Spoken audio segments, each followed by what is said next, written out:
I would like to thank all of you for your support this year. And I know that many of you have been watching the channel since the beginning in 2026. Your support is very much appreciated. A special thank you to all of my wonderful channel members whose names appear here. I am generally very grateful to you all. If you don't subscribe this channel, please subscribe this channel and click the bell icon. Today we'll be looking at 2 hours of true crime cases from the past. So sit back for case number 1, Helen Jewett. April 10th, 1836, New York City. The early hours of Sunday morning settled quietly over Thomas Street, just blocks from City Hall, where the gas lamps burned low and the damp spring air carried the mixed scents of the Hudson River and the previous day's traffic. Most of the street lay dark, watched only by night patrolmen making their rounds along the cobblestones. At number 41, a well-kept townhouse stood indistinguishable from others in the neighborhood, its windows shuttered, its interior expected to be still at that hour. The house was known locally for its discretion and order, a place where routine was carefully maintained and appearances mattered. Inside, however, small details began to stand out, signs that something had been left out of sequence, something that did not align with how the house was normally kept through the night. What no one on Thomas Street could have known at that moment was that the quiet of those early morning hours would soon give way to a discovery that would draw unprecedented public attention, challenging assumptions about morality, justice, and truth in a rapidly changing city. At the time, there was no reason for anyone to believe that the stillness inside the townhouse concealed anything beyond an ordinary disturbance. Helen Jewett had not always been Helen Jewett. She had been born Dorcas Doyen on October 18, 1813, in Temple, Maine, into a working-class family where alcoholism and poverty defined the boundaries of possibility. Her father drank. Her mother died when Dorcas was young, leaving the girl orphaned in spirit, if not in fact. By the age of 12 or 13, Dorcas was sent to work as a servant in the home of Chief Justice Nathan Weston of the Maine Supreme Judicial Court in Augusta, a position that might have offered escape, education, and respectability. And for a time it did. Judge Weston's household provided Dorcas with access to books, to learning, to a world beyond the confines of her birth. She was bright, precocious, eager to absorb everything the Weston family's library could offer. But at 16, something happened that would alter the trajectory of her life irrevocably. Dorcas had relations with a local banker. Whether this was consensual by any meaningful definition, a 16-year-old servant girl and a grown man of wealth and position, is a question the historical record does not adequately address. What is certain is that when Judge Weston discovered the relationship, he was horrified. The scandal threatened his reputation as a moral authority. Dorcas was immediately dismissed from the household, cast out with nowhere to go, and a reputation that had been irrevocably damaged. She moved to Portland, Maine, working as a prostitute under assumed names, then to Boston, then, in 1832, to New York City, where she reinvented herself completely as Helen Jewett. The name was deliberate, carefully chosen. She claimed later that it honored Helen of Troy, the most beautiful woman in classical mythology, whose face launched 1,000 ships and whose story ended in war and destruction. Whether Helen Doyen understood the ominous foreshadowing of that choice, or whether she simply liked the sound of it, the name stuck. In New York, Helen Jewett became one of the city's most sought-after prostitutes, a woman whose intelligence and education set her apart from the vast majority of women working in this trade. She was not a streetwalker servicing drunken sailors in back alleys. She was a courtesan, living in elegant brothels, entertaining wealthy clients who paid not just for the illusion of companionship, for conversations about literature and philosophy, for letters written in beautiful penmanship that flattered their egos and fed their fantasies. By 1836, Helen was living at 41 Thomas Street, a 3-story townhouse operated by Rosina Townsend, a madam who catered to a respectable clientele, Merchants, clerks, young men from good families who wanted discretion and refinement. The house was furnished with antiques, mirrors, fine paintings. The women who lived there were expected to be cultured, conversational, capable of providing entertainment that extended beyond the bedroom. Helen excelled in this environment. She read voraciously Scott, Byron, contemporary novels. She wrote long, thoughtful letters to her clients, often discussing philosophy or offering advice on personal matters.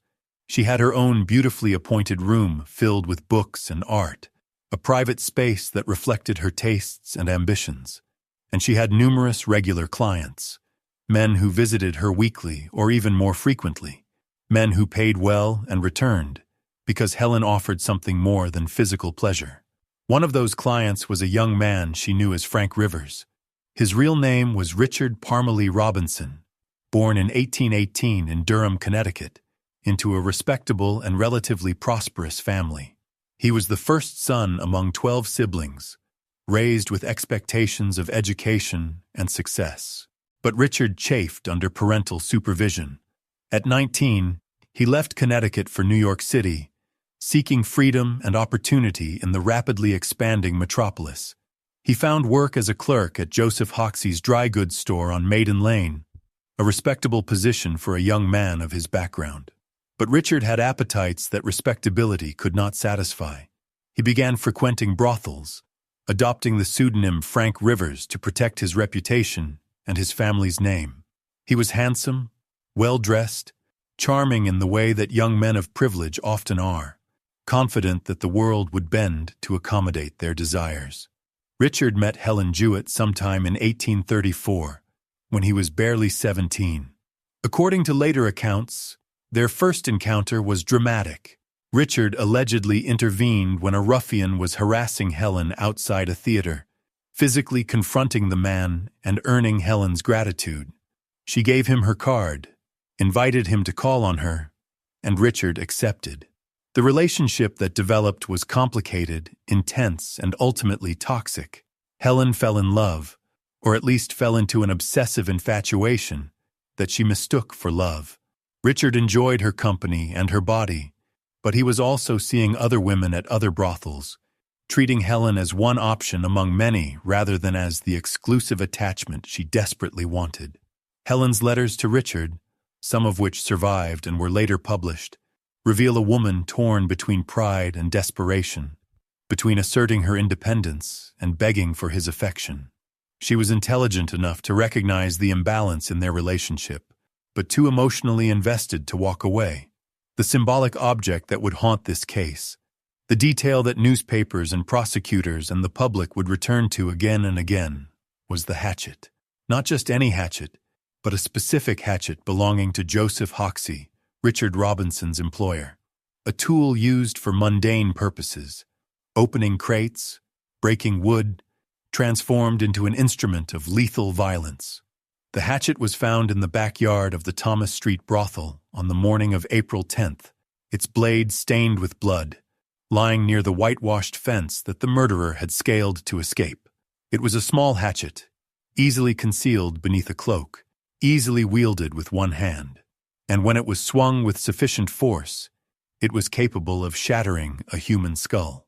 On the evening of April 9th, 1836, a man arrived at 41 Thomas Street around 9 o'clock. He wore a long Spanish cloak pulled up to obscure his face, a common enough garment for the era, but suspicious in its deliberate concealment.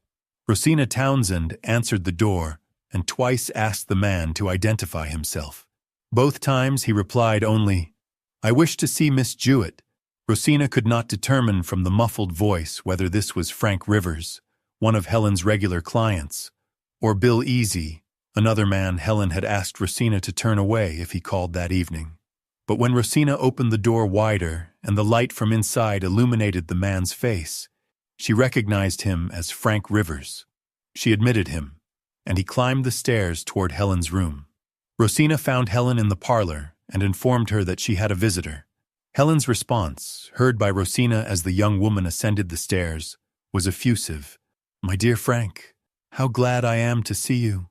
At approximately 11 o'clock, Rosina delivered champagne to Helen's room. She knocked, was admitted, and observed Frank lounging in Helen's bed, reading a newspaper by the light of a glass lamp positioned near the headboard. Helen offered Rosina a glass of champagne, which Rosina declined before retiring to her own room for the night. This was the last time anyone admitted to seeing Helen Jewett alive, and the last time Rosina Townsend saw the man she knew as Frank Rivers in the brothel that evening. Sometime between 11 p.m. and 3 a.m., Helen Jewett was murdered. The coroner's report would later conclude that she had been struck 3 times in the head with a sharp instrument, the hatchet, wielded with such force that the blows cracked her skull and caused immediate catastrophic trauma. There were no signs of struggle. Helen had been lying in bed when the blows fell, suggesting either that she had been asleep or that she trusted her attacker enough not to anticipate violence. The positioning of her body indicated she had not tried to defend herself, had not raised her hands to ward off the blows, had not scrambled to escape. The first blow had likely rendered her unconscious or dead. The subsequent blows were redundant, the actions of someone ensuring that the victim would not survive. After the killing, the murderer set fire to the bed, possibly in an attempt to destroy evidence, possibly to create the appearance of an accidental fire, possibly as a final act of violence against the corpse. The fire smoldered rather than blazed, consuming the bedding but not spreading to the rest of the room or the building, a stroke of fortune that preserved the crime scene and allowed investigators to determine that Helen's death had not been caused by the fire. At 3 a.m., Rosina Townsend was awakened by knocking at the front door. As she moved through the house to answer, she noticed the misplaced lamp in the parlor and the back door standing open. She called out, asking who was knocking, but received no response. She shut and barricaded the back door, picked up the lamp, recognizing it as belonging to Helen's room, and climbed the stairs to return it. Helen's door was closed but not locked. Rosina opened it and was immediately engulfed by smoke. The room was filled with acrid fumes from the smoldering bed. Rosina screamed, waking the other women in the house, and together they rushed into Helen's room to extinguish the fire. It was only when the smoke began to clear that they saw Helen's body and realized that this was not an accidental fire, but a murder scene. The night watchmen were summoned immediately. They arrived within minutes, examined the crime scene, and began searching the premises. In the backyard, near the whitewashed wooden fence that separated the property from the adjacent alley, they found the murder weapon, a hatchet with blood on its blade. Near the hatchet lay a long, dark cloak, the kind worn by the man who had visited Helen earlier that evening. And on the fence itself, detectives noted smears of whitewash, as though someone had climbed over it in haste, touching the wood with hands or knees or clothing as they fled. The evidence was damning and remarkably clear. The murderer had killed Helen in her bed, set the fire, fled through the back of the house, scaled the fence, and disappeared into the night. The cloak and hatchet had been discarded, either accidentally in panic or deliberately to lighten the burden of escape. Rosina Townsend immediately identified the man who had visited Helen as Frank Rivers. She provided police with a description and informed them that Frank Rivers was a regular client who had been visiting Helen for months, perhaps even years. Within hours, investigators had determined Frank Rivers's real identity. Richard Parmalee Robinson, 19 years old, clerk at Joseph Hoxie and Company, living in respectable lodgings nearby. Police went to Robinson's room and found him in bed, where he claimed he had been all night. But his story fell apart under examination. His trousers, hanging in the room, had whitewash stains on one knee, stains consistent with having climbed the whitewashed fence in the backyard of 41 Thomas Street. When confronted with this evidence, Robinson maintained his innocence, insisting he had been nowhere near the Thomas Street brothel that evening. But the circumstantial evidence was overwhelming. Robinson was arrested and charged with first-degree murder. The case exploded across New York City's burgeoning newspaper industry. In 1836, The penny press was transforming American journalism, and Helen Jewett's murder became the story that defined that transformation. Prior to the mid-1830s, newspapers had been expensive, aimed at elite audiences, and generally avoided covering crime or scandal in explicit detail. But the penny press, newspapers sold for 1 cent rather than 6 cents, aimed at working-class readers, financed by advertising rather than subscriptions, thrived on sensationalism.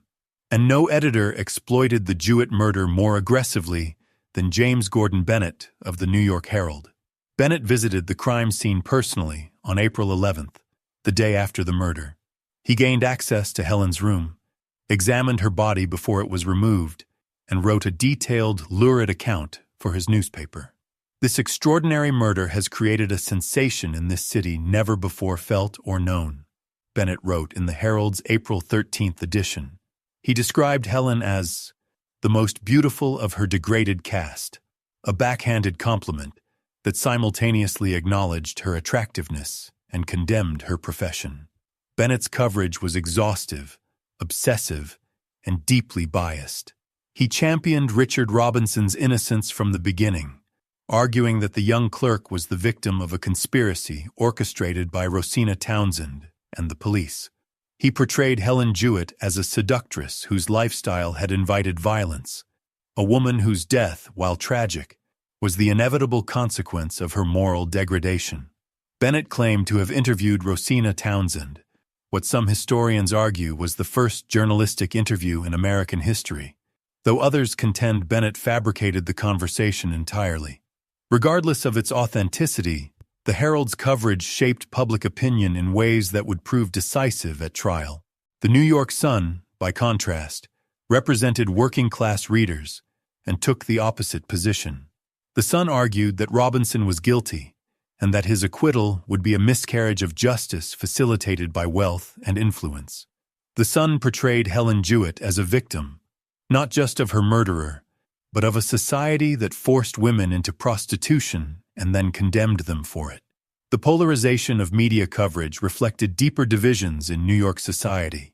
To working-class readers, Robinson represented the privilege of the elite, men who could purchase access to women and then discard them without consequence. To middle and upper-class readers, Helen Jewett represented the dangers of female sexuality unmoored from respectability, a cautionary tale about what happened when women operated outside the boundaries of marriage and domesticity. Richard Robinson's trial began on June 2, 1836, less than 2 months after the murder. His defense team was formidable. Ogden Hoffman, a former district attorney with a reputation for brilliance, led the defense along with Hugh Maxwell and William Price. The prosecution presented what appeared to be an overwhelming case.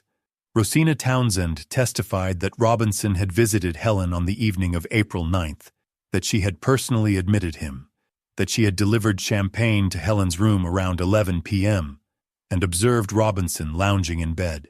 Maria Stevens, another prostitute who worked at the Thomas Street brothel, testified that she had heard a noise, like a heavy blow followed by a moan, coming from Helen's room around 1 a.m. She had opened her door and seen a tall figure wrapped in a cloak, carrying a dimly lit lamp, gliding through the hallway. The night watchman testified about discovering the hatchet and cloak in the backyard. A black woman who lived nearby testified that she had seen a man matching Robinson's description, climbing over the fence and fleeing down the alley. Joseph Hoxie identified the hatchet as belonging to his store, where Robinson worked, and police testified about finding whitewash stains on Robinson's trousers. But the defense systematically dismantled the prosecution's case. Hoffman attacked the credibility of every witness. Rosina Townsend was a madam, a woman who profited from prostitution, whose testimony could not be trusted. Maria Stevens was a prostitute, similarly unreliable.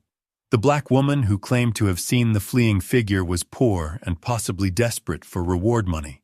The identification of the hatchet was ambiguous. Many stores used similar tools. The whitewash stains on Robinson's trousers could have come from anywhere. Whitewashed fences were common throughout the city. And most devastatingly, the defense produced an alibi witness. Robert Furlong, who operated a grocery store at Cedar and Nassau Streets, testified that Robinson had been in his store for most of Saturday evening and had not left until 10:15 p.m., making it impossible for him to have committed the murder. The judge's instructions to the jury were decisive and damning, not to Robinson, but to the prosecution's witnesses. The judge instructed the jury to disregard the testimony of the prostitutes, arguing that women of their profession were inherently unreliable and morally compromised. This was a common legal principle in the 19th century, one that reflected societal views about female sexuality and credibility. Women who worked as prostitutes were considered inherently dishonest, incapable of taking oaths seriously, and unworthy of belief. With the testimony of Rosina Townsend and Maria Stevens effectively nullified by the judge's instructions, the prosecution's case rested almost entirely on circumstantial evidence: the hatchet, the cloak, the whitewash stains, all of which the defense had cast into doubt. The jury deliberated for less than 30 minutes. On June 8, 1836, they returned a verdict: not guilty. Richard Robinson wept. His supporters in the courtroom erupted in cheers. The courtroom descended into chaos, with supporters of Helen Jewett screaming in outrage while Robinson's friends celebrated his acquittal. Outside the courthouse, crowds had gathered, and when news of the verdict spread, the divisions that had simmered throughout the trial exploded into open conflict. Working-class New Yorkers, who believed Robinson had bought his freedom through family connections and expensive lawyers, were furious. There were calls for mob justice, threats of vigilante violence against Robinson. For his own safety, Robinson was spirited out of New York City and would eventually relocate to Texas, where he would live under an assumed name and die in obscurity decades later. But the verdict did not end the public's fascination with the case. In the weeks and months following the trial, new information emerged that undermined Robinson's claims of innocence. Personal letters written by Robinson were published, letters that revealed him to be callous, sexually deviant by the standards of the time, and capable of manipulation and cruelty. In one letter, Robinson boasted about his sexual conquests and described women in degrading terms. In another, he discussed a young woman he had impregnated, who subsequently died under suspicious circumstances, allegedly from poison, though no formal investigation had ever been conducted. These letters horrified even some of Robinson's former supporters, many of whom had believed he was an innocent boy wrongly accused. Public opinion shifted, and Robinson became a pariah, unable to remain in New York, unable to salvage his reputation, forced to flee to the frontier where his past might not follow him.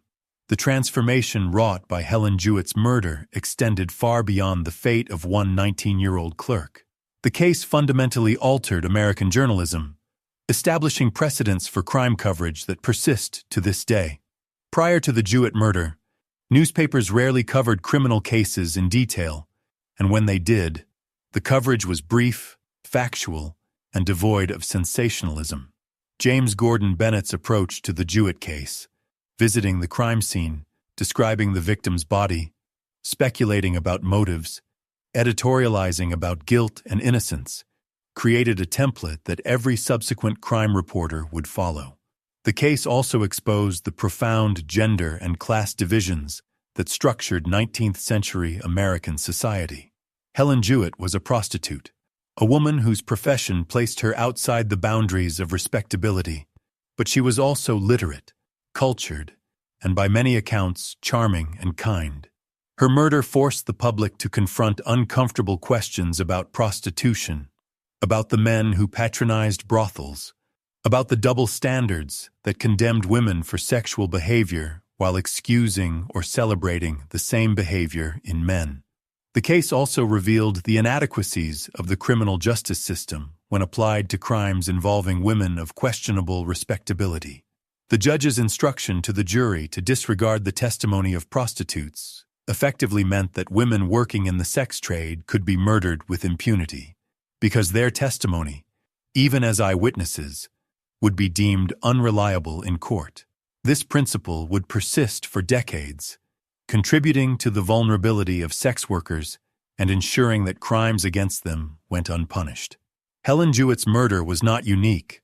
Prostitutes in 19th-century American cities were frequently victims of violence. But Helen's case became famous precisely because she defied stereotypes. She was educated, articulate, and her death occurred in circumstances that allowed for extensive documentation and public scrutiny. The question of whether Richard Robinson actually killed Helen Jewett remains, in the strictest sense, unresolved. No confession was ever obtained. No eyewitness definitively placed Robinson's hand on the hatchet. The circumstantial evidence was strong but not conclusive, and the verdict of not guilty means that, legally, Robinson was innocent. But the weight of the evidence, combined with the information that emerged after the trial, points overwhelmingly toward Robinson's guilt. He had motive. Helen had apparently been making demands on him, possibly threatening to reveal information about his involvement in the death of another young woman, possibly pressuring him to marry her or provide financial support. He had opportunity. He was the last person seen with Helen before her death. He had access to the murder weapon. The hatchet belonged to his employer's store. And the physical evidence, the cloak abandoned in the backyard, the whitewash on his trousers, placed him at the scene. The alibi provided by Robert Furlong was suspiciously convenient, and later accounts suggested that Furlong may have been bribed or otherwise induced to lie. The lasting impact of Helen Jewett's murder can be seen in multiple domains. In journalism, the case established the template for sensational crime reporting, demonstrating that graphic coverage of violence and sexuality could drive newspaper sales and shape public opinion. In law, the case highlighted the ways in which class and gender prejudices infected the criminal justice system, allowing wealthy defendants to secure acquittals despite strong evidence of guilt, and ensuring that victims who occupied marginal social positions received less justice than victims from respectable backgrounds. In culture, Helen Jewett became a symbol of female vulnerability, of the dangers of prostitution, of the hypocrisy of a society that simultaneously consumed and condemned the services provided by sex workers. Her story was told and retold in novels, plays, and pamphlets throughout the 19th century, each version reflecting the anxieties and obsessions of its moment.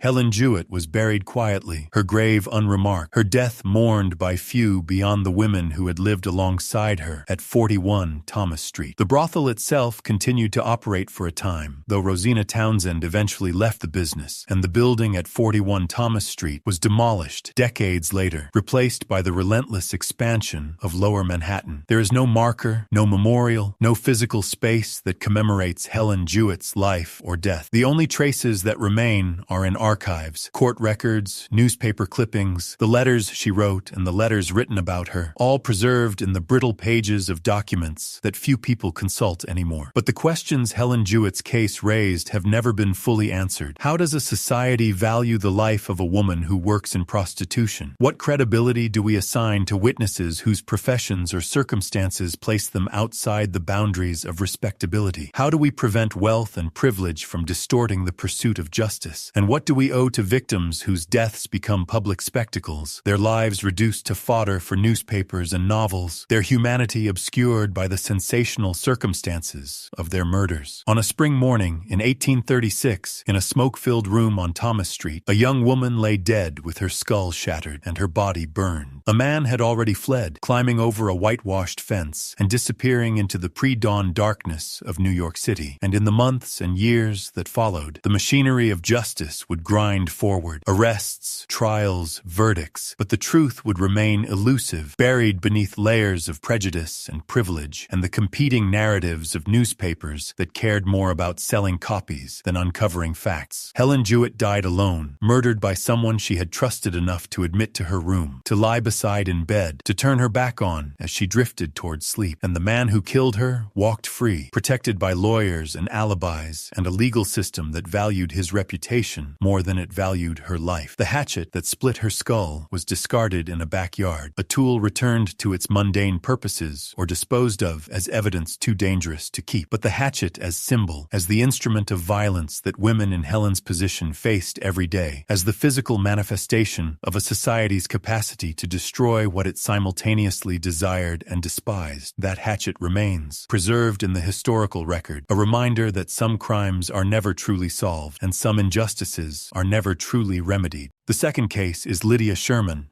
November 12, 1870, New Haven, Connecticut. The first snow of the season had begun to fall that Friday morning, dusting the rooftops of Chapel Street with a thin layer of white that would be gone by afternoon. Inside the boarding house at number 42, the air held the metallic scent of coal smoke and something else, something faintly sweet and chemical that clung to the back of the throat. In a second-floor room, Dennis Hurlburt lay dying. He was 50 years old, a widower who had remarried 6 months earlier to a woman named Lydia Sherman, and he did not understand why his body had turned against him. The vomiting had started 3 days ago. Then came the diarrhea, the terrible cramping that doubled him over, the burning sensation in his throat and stomach that no amount of water could ease. The doctor had been called twice. He prescribed laudanum for the pain and told Lydia to keep her husband comfortable. Dennis would be dead within 24 hours. His wife would collect his modest savings, arrange a quick burial, and move on to her next marriage within the year. What the doctor did not know, what no one in New Haven suspected, was that this was the 11th time Lydia Sherman had watched someone die in exactly this way. She was 46 years old, a small woman with dark hair going gray, unremarkable in appearance and demeanor.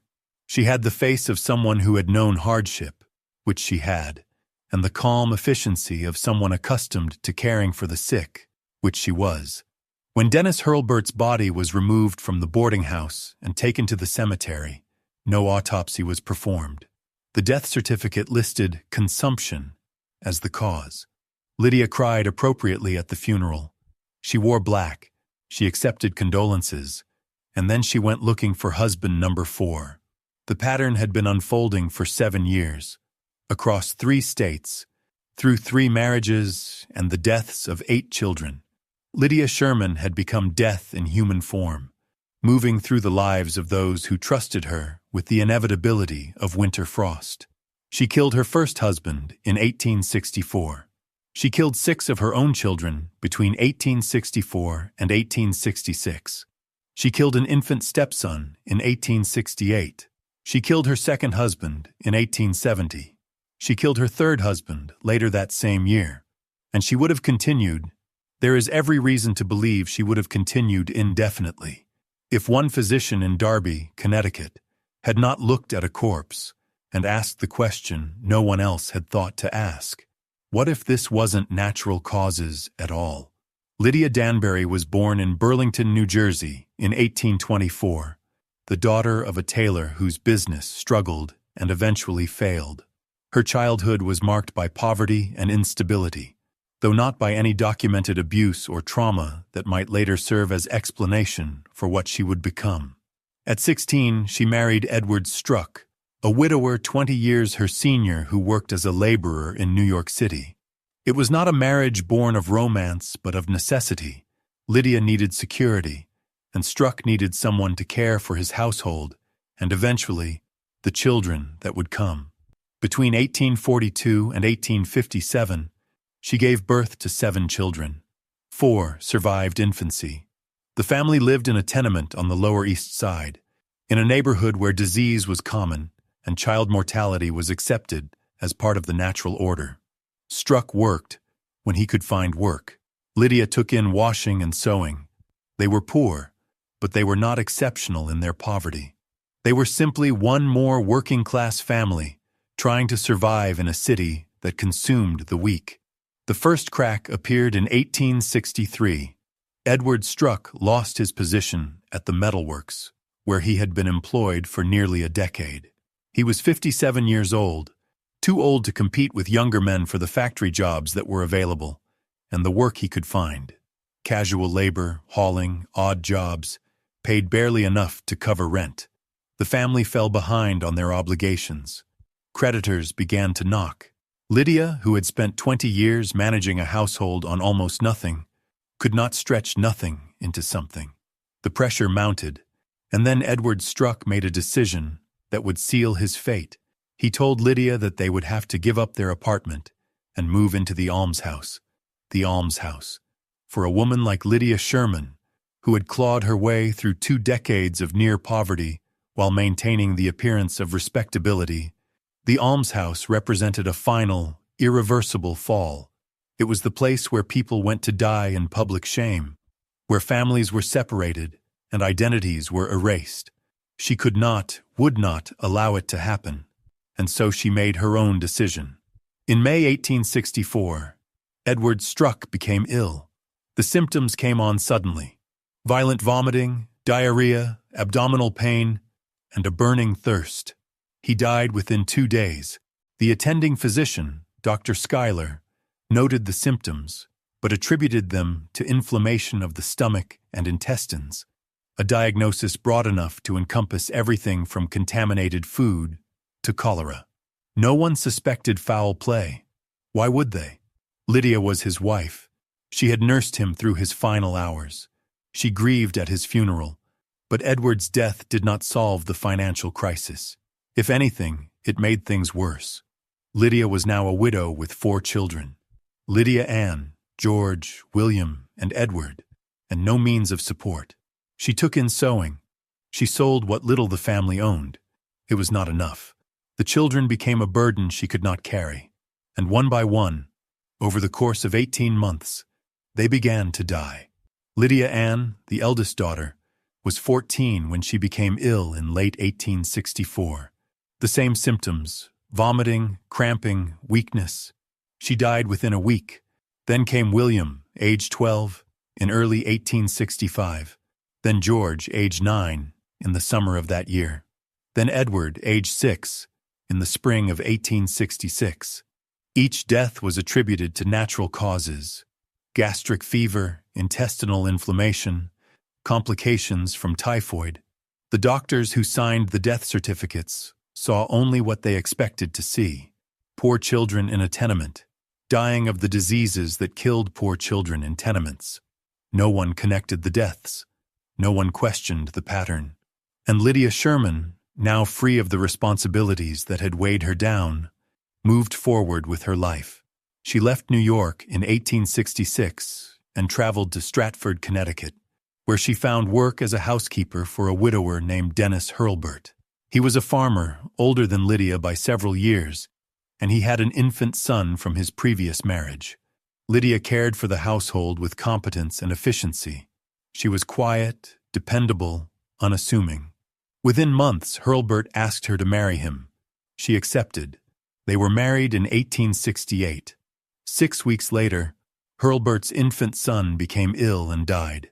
The doctor listed the cause as cholera infantum, a catch-all diagnosis for infant diarrhea and dehydration. Hurlburt grieved. Lydia consoled him. They continued their marriage. And then, in 1870, Dennis Hurlburt himself became ill. The symptoms were familiar: violent gastrointestinal distress, burning pain, progressive weakness. He died in November in the boarding house on Chapel Street in New Haven, with Lydia at his bedside. She buried him, collected his savings, and within 2 months had married again, this time to a man named Horatio Sherman, a widower from Birmingham, Connecticut. The marriage lasted less than 6 months. In May 1871, Horatio Sherman fell ill with the same symptoms that had killed his predecessor. He died in agony, his body racked with pain and dehydration, while Lydia Sherman stood by and watched. It was at this point that the pattern finally, belatedly, began to draw attention. Horatio Sherman's family had never liked Lydia. They had opposed the marriage from the start, suspicious of this quiet woman who had already buried 2 husbands and all of her own children. When Horatio died, his brother demanded an autopsy. The local physician, Dr. Beardsley, initially resisted. Autopsies were expensive, and they carried the implication of wrongdoing. But the family insisted. The body was examined, the stomach contents were analyzed, and the results came back unambiguous. Horatio Sherman had been poisoned with arsenic. Arsenic was the poison of choice in the 19th century, so common that it earned the nickname inheritance powder. It was cheap, easily obtained, sold openly in pharmacies and general stores as rat poison or insecticide, and, when administered in the right doses, could mimic the symptoms of dozens of natural diseases. A large dose caused violent, acute poisoning, vomiting, diarrhea, abdominal pain, and death within hours or days. Smaller doses, given over time, produced a slow, wasting illness that looked like tuberculosis or chronic gastritis. For a woman like Lydia Sherman, who had access to her victims' food and drink, and who was expected to care for the sick, arsenic was the perfect weapon. It was invisible, tasteless in the right preparations, and its presence in the body could only be detected through chemical testing that was rarely performed unless someone specifically asked for it. When Dr. Beardsley's analysis revealed arsenic in Horatio Sherman's stomach, the authorities in Birmingham contacted the New Haven police. Had there been other deaths in Lydia Sherman's past? The question, once asked, opened a floodgate of investigation. Within weeks, the bodies of Dennis Hurlburt, Edward Struck, and Lydia's 4 children were exhumed from their graves in New York and Connecticut. The autopsies revealed what everyone should have seen years earlier. Every single one of them had been poisoned. The levels of arsenic in their remains were so high that one examiner noted the tissue samples had turned green, a telltale sign of prolonged exposure. Lydia Sherman was arrested on May 16, 1871, at her residence in Darby, Connecticut. She was charged with multiple counts of murder. The newspapers, which had been following the investigation with increasing fascination, dubbed her the Darby Poisoner and the Modern Borgia. Her trial began in April 1872 in New Haven Superior Court, and it became one of the most sensational criminal proceedings of the decade. The prosecution's case was methodical and damning. They called physicians who had attended the victims, chemists who had analyzed the exhumed remains, and family members who testified to Lydia's behavior in the days and weeks before each death. The evidence was overwhelming. Dennis Hurlburt's body contained enough arsenic to kill 3 men. Horatio Sherman's stomach lining showed the characteristic corrosion of arsenical poisoning. The children's remains, decayed as they were after years in the ground, still tested positive for the poison.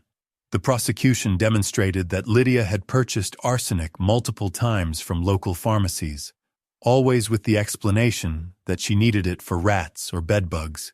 Witnesses testified that she had been seen preparing food and drink for her victims during their final illnesses, that she had discouraged them from seeking additional medical attention, and that she had collected life insurance or savings from each of the deceased. The defense had little to offer. Lydia's attorney, William Curtis, argued that the prosecution had not definitively proven that Lydia had administered the poison, that the victims could have ingested it accidentally, or that someone else could have been responsible. But the argument was weak, and it fell apart under the weight of the pattern. 11 deaths, spanning 7 years, all by the same method, all while in Lydia Sherman's care. The jury was not persuaded. Lydia herself said almost nothing throughout the trial. She sat in the defendant's chair, small and silent, her face impassive. She did not weep. She did not protest her innocence. When asked if she had anything to say in her own defense, she declined. The only statement she made, recorded in the trial transcript, was brief and chilling. "I don't know why I did it. I suppose I must have been insane." The recurring symbol in the Lydia Sherman case was not a weapon or a piece of physical evidence, but the teacup.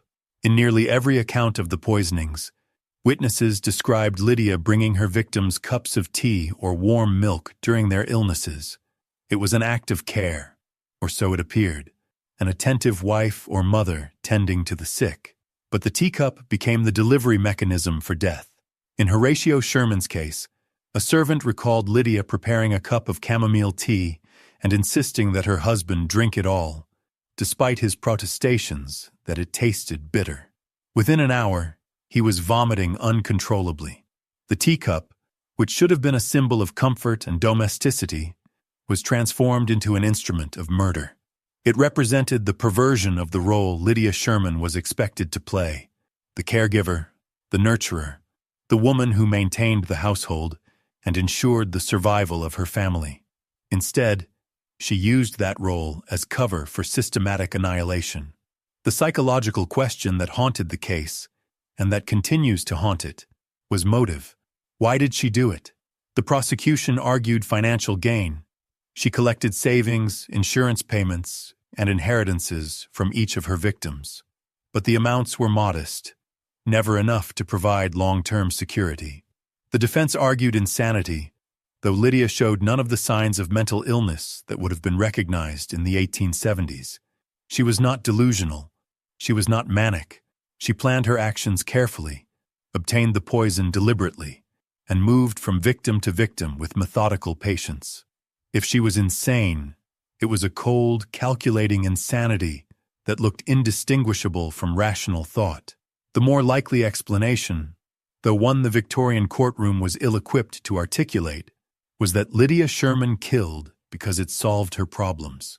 Her husband was leading the family toward the almshouse, so she killed him. Her children were a financial burden she could not manage, so she killed them. Her second husband became suspicious or inconvenient, so she killed him. Her third husband had money she wanted, so she killed him. Each murder was an act of pragmatic problem-solving, devoid of emotion or remorse. She was not driven by rage or sadism. She simply removed obstacles. The ease with which she did it, and the number of times she repeated the act, suggests a fundamental absence of empathy, a moral void where most people would experience guilt or hesitation. The jury deliberated for less than 3 hours. On April 23, 1872, they returned a verdict of guilty on all counts. Judge Samuel A. Daggett sentenced Lydia Sherman to death by hanging. She received the sentence without visible emotion, just as she had sat through the trial without visible emotion. But the sentence was never carried out. Public sentiment, particularly among women's groups and religious organizations, opposed the execution of a woman, even one as clearly guilty as Lydia Sherman.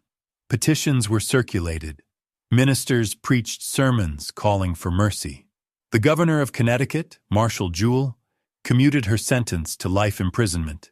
Lydia Sherman was transferred to the Connecticut State Prison in Wethersfield, where she lived in relative anonymity for the remaining years of her life. She worked in the prison laundry, attended chapel services, and rarely spoke to other inmates. According to prison records, she never expressed remorse for her crimes. She never asked for forgiveness. She simply served her time. On May 16, 1878, she died in her cell of natural causes, cancer, according to the death certificate. She was 54 years old. Her body was buried in the prison cemetery in an unmarked grave. The transformation that followed the Lydia Sherman case was not a single dramatic shift in law or policy, but rather a slow, cumulative change in how poisoning cases were investigated and prosecuted. Prior to her trial, arsenic poisonings were notoriously difficult to detect and prove. Symptoms were nonspecific. Autopsies were rare. Chemical testing was expensive and not widely available. The Sherman case demonstrated the necessity of forensic toxicology in criminal investigations. It showed that patterns of death, especially within families, should raise suspicion rather than acceptance. It established legal precedent for exhuming bodies and testing remains, even years after burial, when foul play was suspected. The case also exposed the vulnerability of the dependent, children, elderly spouses, the sick, to those who were supposed to care for them. The Victorian ideal of the nurturing mother and devoted wife was so deeply embedded in cultural expectations that it became a form of camouflage. No one suspected Lydia Sherman because women like her were not supposed to be capable of such calculated violence.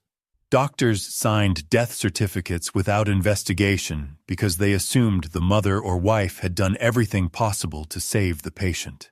The legal system had to reckon with the uncomfortable reality that the caregiver could also be the killer, and that the home, supposedly the safest place, could be the site of prolonged, methodical murder. In the decades that followed, American courts would see dozens of similar cases. Women who poisoned spouses, children, relatives, or boarders, often over the course of years, often for modest financial gain or to escape difficult circumstances. The press began calling them black widows or angel makers, terms that tried to capture the paradox of feminine domesticity twisted into lethal intent. But Lydia Sherman was among the first to be caught, tried, and exposed on a national scale. Her case became a reference point, a cautionary tale, and a blueprint for investigators who encountered suspicious clusters of deaths in family settings. There is a photograph of Lydia Sherman that survives from the time of her trial. It is a carte de visite, taken in the prison before her sentencing, a common practice in the 1870s, when photographs of criminals were sold as souvenirs to a public fascinated by the macabre. In the image, Lydia sits in a wooden chair, her hands folded in her lap, her face turned slightly toward the camera. She wears a dark dress, high-necked and plain, and her hair is pulled back severely from her face. Her expression is blank, not defiant, not sorrowful, not fearful, just blank. Looking at the photograph, you see an ordinary woman. There is nothing in her face that suggests the 11 lives she extinguished. There is no visible mark of evil, no shadow of guilt. She looks like a school teacher, a shopkeeper's wife, a neighbor you might pass on the street without a second glance. And that is precisely what made her so dangerous. The case of Lydia Sherman endures because it confronts us with an uncomfortable truth about human nature, that cruelty does not always announce itself with rage or passion. Sometimes it is quiet and methodical. Sometimes it wears the face of the person who brings you soup when you are sick, who tucks the children into bed at night, who sits beside you in your final hours. The monsters are not always strangers in the dark. Sometimes they are the ones we trust most, the ones we invite into our homes, the ones we depend on to keep us safe. And that is the weight of the Lydia Sherman case.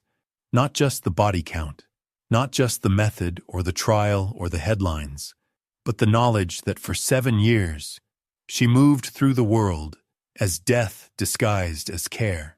She killed 11 people, and no one noticed until the 11th body was cold.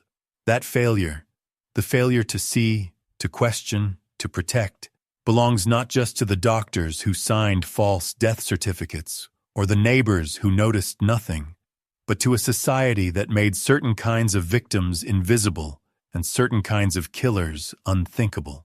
The teacups were always poisoned. We simply chose not to look inside. The third case is Roxana Drews. February 28, 1887, Herkimer County Jail, New York. The morning arrives cold and absolute. Inside the stone walls of the county jail, physicians check their watches. Reporters adjust their notebooks. A small crowd of witnesses, sheriffs, officials, selected observers, stand in a cramped execution yard where the machinery of state justice has been assembled overnight. The apparatus is called an upright jerker, a counterweight system designed to hoist the condemned upward rather than drop them downward through a trapdoor. It is meant to be more efficient than the traditional gallows. It is not. At 11:48 in the morning, the trap is sprung. Roxana Drews, 41 years old, mother of 3, convicted murderer, is lifted into the air by the neck. Her body rises, jerks, and then hangs. The physicians wait. 12 minutes pass. At 12:03, she is pronounced dead. The neck is not broken. Death comes by strangulation. The execution is witnessed, recorded, and later described in out-of-county newspaper accounts as prolonged and disturbing. Within months, a state commission will recommend the abolition of hanging in favor of a new method, electrocution. Roxalana Druce becomes the last woman hanged in New York State, and her death accelerates a transformation in how America executes its condemned. But the execution is not the beginning. It is the epilogue to a case that began 3 years earlier in a farmhouse in the town of Warren on a morning when the only visible warning was smoke. December 18, 1884. Town of Warren, Herkimer County, New York. A rural farming community where winter arrives early and stays late. The land is flat and unforgiving. The houses are scattered, separated by fields and tree lines. People here live by the rhythms of work and weather. They know their neighbors by reputation, by rumor, by the trails of smoke rising from chimneys. On this morning, the smoke from the Druce farmhouse is wrong. It is darker than usual. It hangs low in the cold air. It does not dissipate. It clings. Neighbors notice. They do not yet act. In a place like Warren, a man's home is his domain. What happens inside is not easily questioned, but the smoke is a signal, whether intended or not. It is the first visible evidence that something in the Druce household has crossed a line that cannot be uncrossed. The farmhouse itself is unremarkable. Wood frame, small yard, barn out back. It belongs to William Druce, a man in his middle years, known locally as difficult, abrasive, and ill-tempered. His wife, Roxalana, is quieter, less visible. They have children, sons and a daughter, Mary. They have debt. They have a reputation. The marriage is not a mystery to those who live nearby. It is known that William drinks. It is known that he is harsh. It is known that the household is tense. But these are private matters, and in 1880s rural New York, private matters stay private until they become public in ways that cannot be ignored. By evening on December 18th, William Druce has not been seen. By the next day, his absence is noted. By the following week, it is investigated. And when the investigation begins, the smoke is the first thing witnesses remember. The community of Warren is not a place where people disappear cleanly. When a man goes missing, the assumption is that he has gone somewhere. Work in another county, a drinking binge, a dispute that sent him elsewhere temporarily. But William Druce does not reappear. And when authorities begin asking questions, the answers they receive are inconsistent, fragmented, and increasingly suspicious. A young relative named Frank Gates lives in the Druce household. He is questioned. At first he says little. Under repeated interrogation, he breaks. He gives a confession. He describes what he witnessed on the morning of December 18th. He describes a shooting. He describes a rope. He describes an axe. He describes dismemberment. He describes burning. His account is detailed, specific, and horrifying. It becomes the foundation of the prosecution's case. Investigators return to the farmhouse. They search the property. They find bloodstains on a floorboard. They find bone fragments in ash piles near a swamp behind the house. They find a revolver and an axe discarded in a pond. They find newspapers that had been placed over the windows to block the view from outside.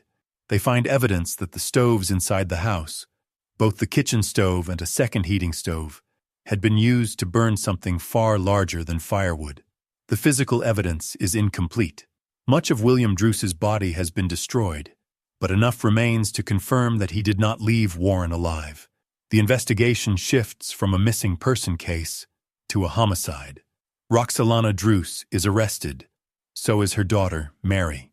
So are the sons, though their involvement is less clear. Frank Gates becomes a witness for the state. The crime scene tells a story that the community does not want to hear. It is not a story of a single violent act.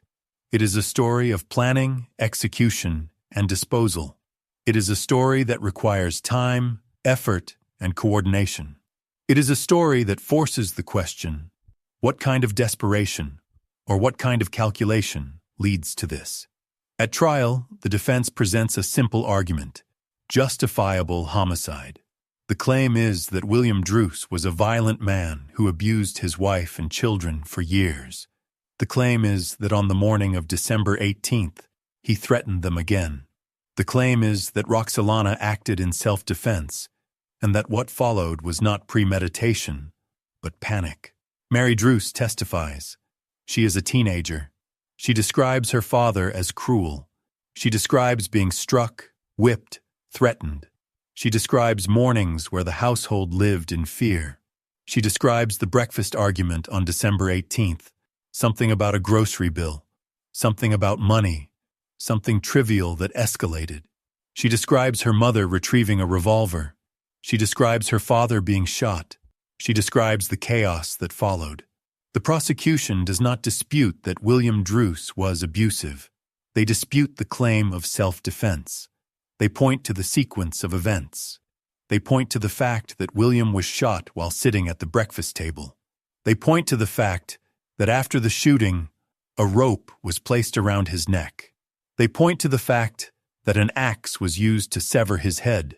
They point to the fact that the body was then dismembered and burned over the course of several hours. They point to the fact that the windows were darkened to prevent neighbors from seeing inside. They point to the fact that a telegram was later sent to another town, asking if William had arrived there, as if to establish an alibi. The jury is all male. Women cannot vote in New York in 1884. Women cannot serve on juries. Roxolana Druce is judged by a system that does not include her peers. This fact becomes central to the public debate that follows, but it does not affect the trial's outcome. The jury deliberates. They find Roxolana Druce guilty of first-degree murder. They recommend death. The judge sentences her to hang. Mary Druce pleads guilty to second-degree murder. She is sentenced to life imprisonment. The sons are not charged. Frank Gates is not charged. The legal machinery focuses on Roxolana. The case does not end with the verdict. It becomes a national story. It becomes a symbol. Women's rights advocates seize on it. They argue that Roxolana Druce is being executed not for murder, but for surviving. They argue that a woman who kills her abuser is not the same as a man who kills for profit or rage. They argue that the law does not account for the reality of domestic violence. They argue that an all-male jury cannot understand the position of a woman trapped in a violent marriage with no legal recourse, no social support, and no future except more violence. Petitions circulate. One, quoted in later historical accounts, argues that if brutal men are allowed to terrorize their families without consequence, then the law should not demand the ultimate penalty when their victims fight back. Another argues that the state should not exact the last drop of blood from women who had no other options. The appeals process begins. Roxolana's attorneys argue that the trial was flawed. They argue that the evidence of abuse was not given proper weight. They argue that the jury instructions were inadequate. They argue that the verdict was influenced by the horror of the crime rather than the circumstances that preceded it. The case reaches the New York Court of Appeals. The decision is published as People v. Druce, 103 NY 655, 8 NE 733. The court affirms the conviction. The opinion describes the case as one of the most remarkable tragedies to be found in the annals of crime. It reviews the evidence methodically. It notes that the only defense presented at trial was justifiable homicide. It notes that the jury did not find that defense credible. It notes that Mary Druce's testimony was characterized as improbable and inconsistent with the conceded facts of the case. It concludes that the conviction was supported by the evidence and that the sentence was lawful. The legal process is exhausted. The execution date is set. The petitions continue. Governor David B. Hill reviews the case. He declines to grant clemency. The machinery moves forward. There is a recurring object in this case that captures its essence better than any speech or argument. It is the stove. Not because of metaphor, but because of function. The stove is where food is cooked. It is where warmth is generated. It is the center of domestic life in a rural winter household. And in this case, it is where a body is destroyed. The stove is both hearth and crematorium. It represents the transformation of the private into the public, the domestic into the criminal, the hidden into the undeniable. The stove is also what produces the smoke, and the smoke is what the neighbors remember. It is the smoke that first signals that something is wrong. It is the smoke that cannot be hidden, no matter how carefully the windows are covered or how quietly the household tries to proceed. Smoke rises, smoke spreads, smoke is evidence, and in the end, it is the smoke and what it represents that brings the full weight of the law down on the Druce farmhouse. February 28, 1887. The execution is scheduled for late morning. Roxolana Druce spends her final hours in a cell in the Herkimer County Jail. She is visited by a minister. She makes a final statement. In it, she declares that her daughter Mary is absolutely innocent and in no way connected with the death of William Druce. Whether this statement is true, whether it is an attempt to protect her child, whether it is remorse or manipulation, is unknowable. The statement exists. It is recorded. It becomes part of the historical record. At the appointed time, she is led to the execution yard. The upright jerker apparatus is ready. Witnesses are assembled. The procedure begins. The trap is sprung. Her body is lifted. The physicians wait. The minutes pass. Death comes slowly. The execution is later described as botched. It is one of several problematic hangings in New York during the 1880s. It becomes evidence in the broader debate about capital punishment. Within a year, a state commission recommends that New York abandon hanging in favor of electrocution. The commission argues that electrocution is faster, more reliable, and more humane. The electric chair is authorized. In 1890, William Kemmler becomes the first person executed by electrocution in the United States. The method is intended to be scientific, clinical, and modern. The first execution does not go as planned. Kemmler's execution is also prolonged and gruesome. The search for a humane method of execution continues and continues to fail, but the shift away from hanging is permanent. Roxolana Druce's death is part of the reason. The case reshapes more than execution methods.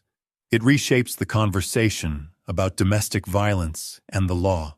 In 1884, there is no meaningful legal protection for women in abusive marriages. Divorce is difficult, socially stigmatized, and often economically impossible. Police do not intervene in domestic disputes unless they result in death. Courts do not recognize a history of abuse as a defense to murder unless the killing occurs during an immediate threat. The law assumes that a woman who kills her husband does so with premeditation, and premeditation is murder, regardless of what preceded it. The Druce case forces the public to confront the gap between legal theory and lived reality. It forces the question, what is a woman supposed to do when the law offers no protection, society offers no support, and escape offers no future? The legal system does not have an answer. It has only a verdict. But the public debate does not end with the execution. In 1895, 8 years after Roxolana Druce is hanged, Governor Levi P. Morton pardons Mary Druce. She is released from prison.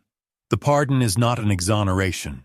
It is an acknowledgement that her sentence, life imprisonment for a crime committed as a teenager under circumstances of extreme duress, is unjust. Mary Druce leaves prison and disappears from the historical record. Whether she rebuilds a life, whether she finds peace, whether she is haunted by the morning of December 18, 1884, is not documented. She is granted her freedom and her privacy. The sons of William and Roxolana Druce are never charged. Frank Gates, the young relative whose confession anchored the prosecution, fades from the record. The farmhouse in Warren stands for a time, then is abandoned, then is forgotten. The case remains in the legal archives, cited occasionally in discussions of self-defense law, domestic violence, and the history of capital punishment. But it does not become famous in the way that later true crime cases become famous. It becomes a footnote, a historical curiosity, a case that mattered intensely for a brief moment, and then was buried under the weight of other tragedies. What remains is the structure of the case itself. It is a structure built on contrasts. Between the private suffering of the Druce household and the public horror of the crime. Between the community's willingness to tolerate William Druce's violence and its unwillingness to tolerate Roxolana's response. Between the law's demand for clarity and the messiness of human desperation. Between the promise of justice and the reality of execution. The case does not offer closure. It offers only consequences. William Druce is dead. Roxolana Druce is dead. Mary Druce is imprisoned and then freed. The legal system processes the case and moves on. The community of Warren absorbs the scandal and moves on. But the questions the case raises do not move on. They remain. What is justice when every available outcome is violent? What is self-defense when the threat is not immediate but constant? What is a fair trial when the jury cannot include anyone who shares the defendant's experience? What is a humane execution when the method fails? These are not rhetorical questions. They are the questions that the Druce case forces into the open, and they are questions that the legal system of 1887 cannot answer. They are also questions that remain unanswered today. The law has changed. Women can vote. Women can serve on juries. Domestic violence is recognized as a crime. Restraining orders exist. Shelters exist. Legal protections exist. But the gap between protection and reality remains. Women still die in domestic violence situations. Women still kill in domestic violence situations. Courts still struggle to weigh years of abuse against the legal definition of self-defense. The machinery is more sophisticated, but the underlying problem, how to respond to violence that is both pervasive and invisible, has not been solved. The stove, in the end, is the most honest symbol this case offers. It is a tool. It is meant to sustain life, and in the hands of someone desperate enough or calculating enough, it becomes a tool of destruction. The stove does not choose. It simply burns. It burns wood. It burns coal. It burns flesh and bone. And when the burning is done, what remains is ash and fragments and the smoke that cannot be hidden. The smoke from the Druce farmhouse on December 18, 1884, was the first evidence that something had gone irreparably wrong. It was the signal that the private had become public, that the tolerable had become intolerable, that the hidden had been revealed. And in a case where so much is contested, memory, motive, guilt, innocence, the smoke is the one thing that no one disputes. It was seen. It was noted. It was remembered. Roxolana Druce's execution is remembered not because it was unusual. Executions were common in the 1880s, but because it was botched, because it accelerated change, and because it became a symbol of the law's inability to account for the complexity of human suffering. She was hanged because she killed her husband. She killed her husband because, according to her defense, he was killing her slowly, over years, in ways that left no physical evidence until the moment she chose to leave evidence that could not be ignored. The law called it murder. Advocates called it survival. The jury called it guilty. History calls it unresolved. And the case, more than a century later, remains a reminder that justice is not a machine that produces clean outcomes. It is a process that reflects the values, limitations, and blind spots of the society that creates it. In 1887, the society that created the justice system could not see Roxolana Druce as anything other than a murderer. It could not see William Druce as anything other than a victim. It could not see the years of violence that preceded the killing as relevant to the question of guilt. And so the case ends where it began, with smoke, with evidence that cannot be hidden, with the slow, grinding machinery of the law processing a tragedy that it does not fully understand and cannot fully resolve, with a woman hanged for surviving, and a community left to reconcile what it knew with what it was willing to see, with a legal system that moves forward, confident in its verdicts, even as the questions it leaves behind continue to burn. The fourth case is Greta Bayer. May 14, 1907. Chemnitz, Kingdom of Saxony. The morning air carried the industrial scent of coal smoke and the distant clatter of machinery from the factories that lined the Chemnitz River. In a modest boarding house on a quiet residential street, the landlady climbed the stairs to check on one of her tenants.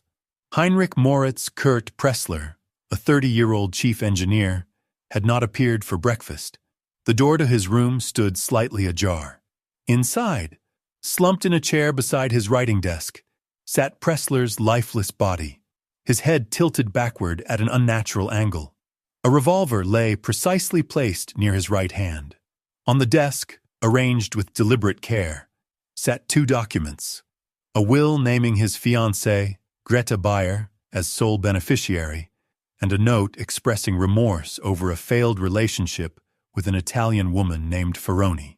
The scene appeared straightforward: a man destroyed by romantic failure, a final desperate act. But the landlady noticed something the Chemnitz police would initially overlook. The revolver's placement seemed too perfect. The letter's handwriting looked oddly uniform, lacking the tremor of genuine desperation. This was not what it appeared to be. This was the beginning of the unraveling of one of Imperial Germany's most chilling criminal cases, a web of deception spun by a young woman whose angelic appearance masked a calculating mind, capable of fraud, conspiracy, and taking another's life. The case would expose the limitations of early 20th century forensic investigation in Germany and reveal how a mayor's daughter, born into privilege and respectability, could orchestrate events that would shock the Kingdom of Saxony and reverberate through the corridors of German criminal justice for decades to come. Marie Margaret Bayer, known to everyone as Greta, was born on September 15, 1885, in Brand Erbesdorf, a small mining town in the Erzgebirge Mountains of Saxony. Her father, Ernst Theodor Bayer, had risen from coal miner to become the town's mayor and head of the local savings bank, a trajectory that embodied the social mobility possible in Wilhelmina Germany's rapidly industrializing society. Her mother, Ida Caroline, came from more modest origins, the daughter of a cobbler. Greta grew up in a household that valued appearances, social standing, and the maintenance of respectability above all else. She attended the finest schools available to girls of her class, studied music and art, wore fashionable silk dresses in light colors, and was accompanied everywhere by a powerful St. Bernard dog that became her signature. To the townspeople of Brand Erbesdorf, she appeared as the picture of provincial bourgeois respectability. Cheerful, friendly, well-mannered, the embodiment of everything a mayor's daughter should be.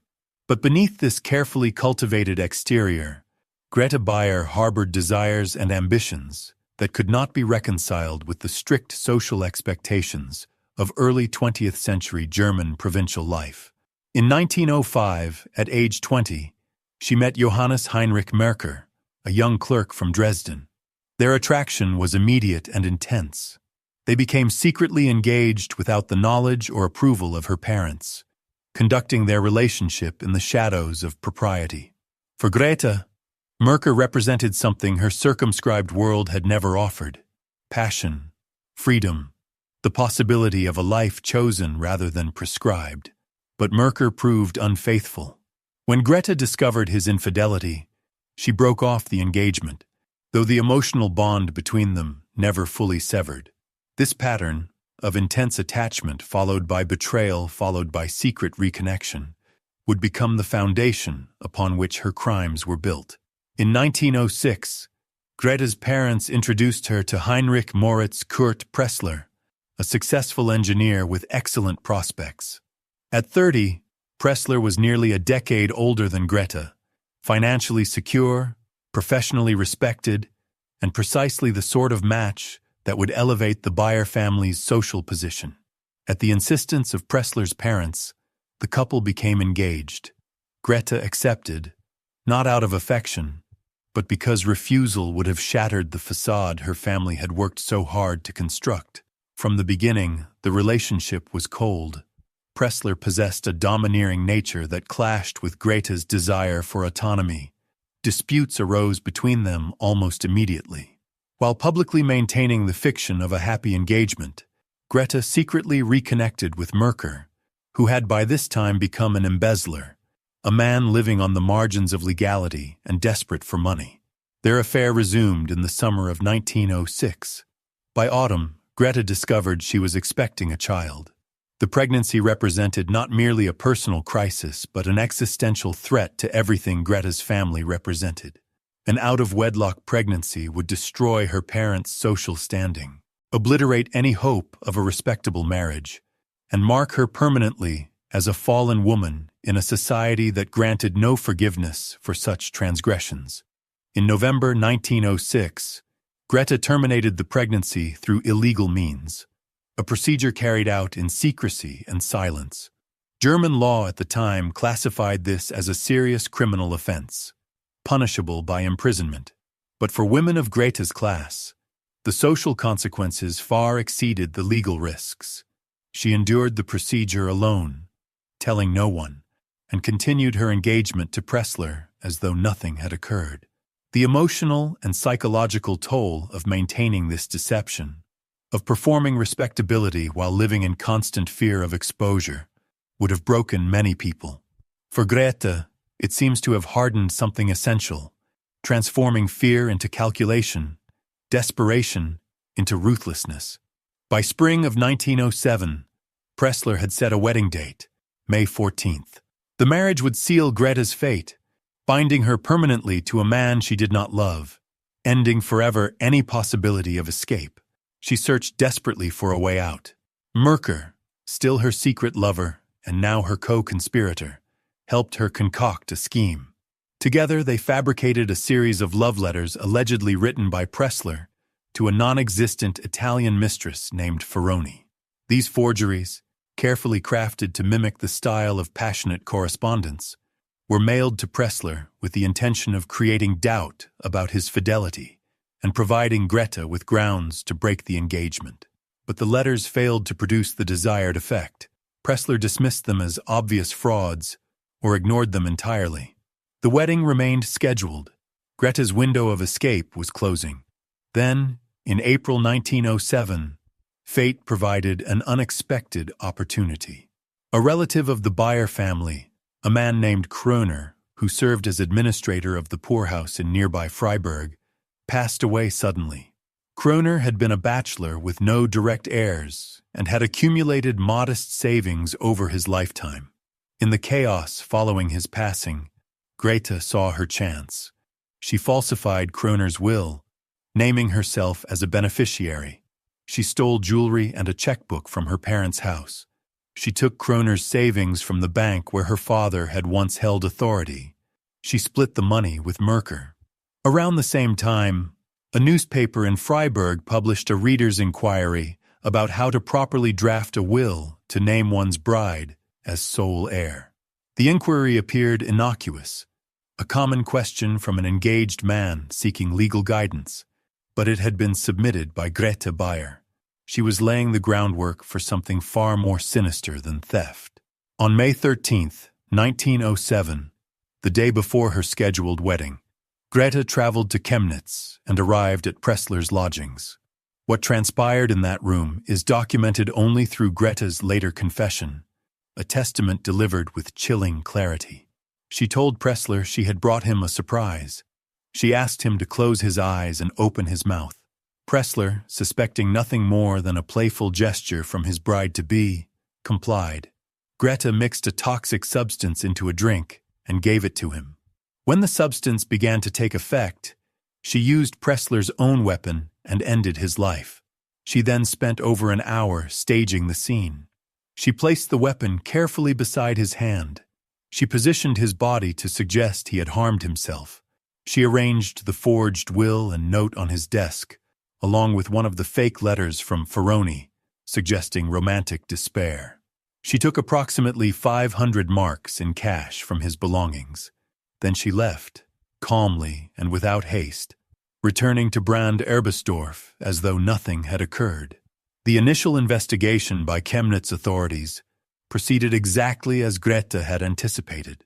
The scene bore all the hallmarks of a self-inflicted incident: the weapon beside the body, the note expressing despair, the will suggesting final arrangements. The coroner returned a verdict of self-inflicted passing. Pressler's family, devastated by the apparent circumstances, arranged for burial. Greta played the role of grieving fiancée with consummate skill, accepting condolences, wearing black, maintaining the facade. For several weeks it appeared her plan had succeeded perfectly, but in May 1907, the theft from her parents' house was discovered. The missing jewelry, the forged checks, these created the first cracks in Greta's carefully constructed narrative. Her parents reported the theft to police. Greta, desperate to deflect suspicion, created additional forgeries and fabrications designed to implicate others. But each new lie required more lies to support it.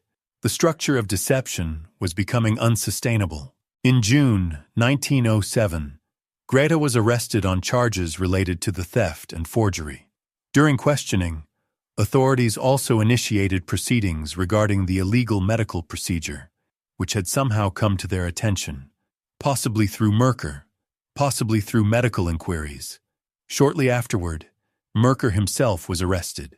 Under interrogation, facing his own criminal charges, Merker began to crack. The web of letters, the fake Italian mistress, the forged documents, all of it emerged piece by piece. Investigators in Chemnitz, now alerted to Greta's capacity for elaborate deception, reopened the Pressler case. They re-examined the crime scene evidence. They analyzed the handwriting on the will and note. They consulted with emerging forensic experts about the nature of the injuries, the discrepancies that the landlady had noticed, the too perfect placement of the weapon, the unnatural patterns, the suspicious timing of the will. All pointed away from what it appeared to be and towards something far more sinister. Forensic investigation in Germany in 1907 was still in its relative infancy. The field of forensic toxicology had advanced significantly since the mid-19th century, when methods for detecting harmful substances in human tissue were first developed. By the early 20th century, German chemists could reliably test for toxic compounds in bodily fluids and organs, but the methodologies were time-consuming and required exhumation and examination, procedures that had not been performed on Pressler because his passing had been ruled self-inflicted. Now, investigators faced the question of whether to exhume the body. The decision was made to proceed primarily on the basis of documentary evidence, witness testimony, and the internal contradictions in Greta's stories. German criminal procedure at the time relied heavily on confession, on the belief that sustained interrogation could break through deception and reveal truth. Greta was questioned repeatedly about the Pressler case, and in November 1907, 6 months after the incident, she confessed. Her confession was detailed, methodical, and chillingly devoid of remorse. She described the planning, the procurement of toxic materials, the deception, the act that ended Pressler's life, the staging of the scene. She admitted everything. Later, legal scholars and criminologists would debate her motivations for confessing. Some suggested she believed that by admitting her guilt, she might receive a reduced sentence, perhaps life imprisonment rather than capital punishment. Others argued that the psychological burden of maintaining the deception had finally become unbearable. But those who read the transcript of her confession noted something else: a quality of detachment, an almost clinical precision in describing acts of profound violence, as though she were recounting events that had happened to someone else. This emotional flatness would fascinate German criminologists, particularly Dr. Erich Wulffen, head of department in the Saxon Ministry of Justice and one of the era's leading experts in forensic psychology. Greta Bayer was tried before the Royal District Court in Freiburg in early 1908. The trial lasted 2 days. The courtroom was packed with spectators drawn by the sensational nature of the case. A beautiful young woman from a respectable family, accused of calculated violence for financial gain. Newspapers across Germany followed the proceedings with rapt attention.